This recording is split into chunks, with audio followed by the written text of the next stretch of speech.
Ness-ana TV.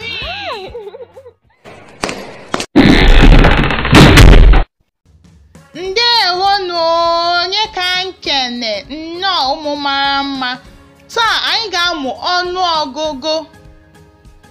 ọnụọgụgụ bido n'iri ruo n'iri abụọ. Today we'll be learning numbers, and numbers in Igbo is ọnụọgụgụ. 10 iri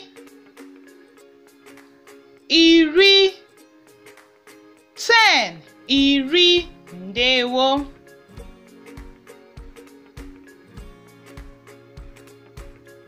11 iri na otu 11. Ị nwere ike ikwu ya iri na otu. 12 iri na abụọ 12 iri na abụọ. Ngwa kwuo ya. 13 iri na atọ 13 iri na atọ. 14 iri na anọ 14 iri na anọ.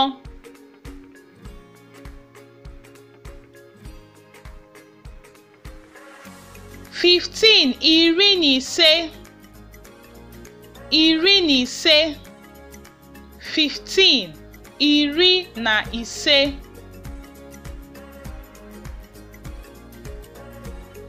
16 iri na isii 16 iri na isii.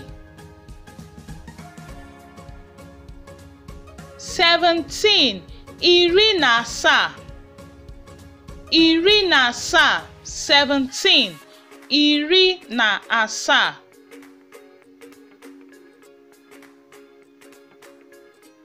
18 iri na asatọ 18 iri na asatọ.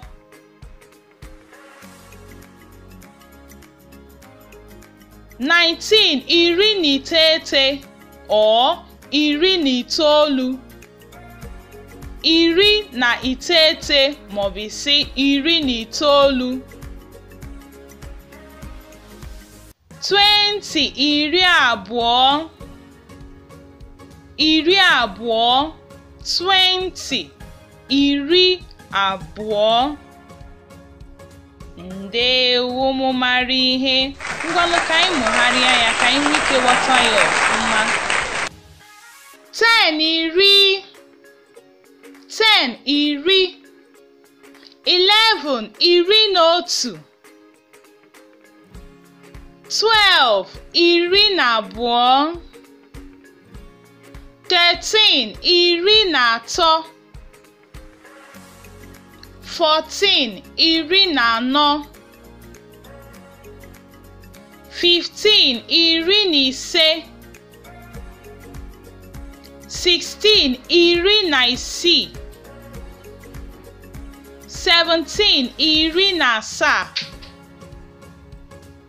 18 iri na asatọ 19 iri na iteghete maọbụ itoolu 20 iri abụọ. Ndewo ụmụ mara mma. Ka m na-akụpụrụ unu aka. Ngwa na achọm ka unu mụgharịa ya mana ka ọ dị mgbe ọzọ.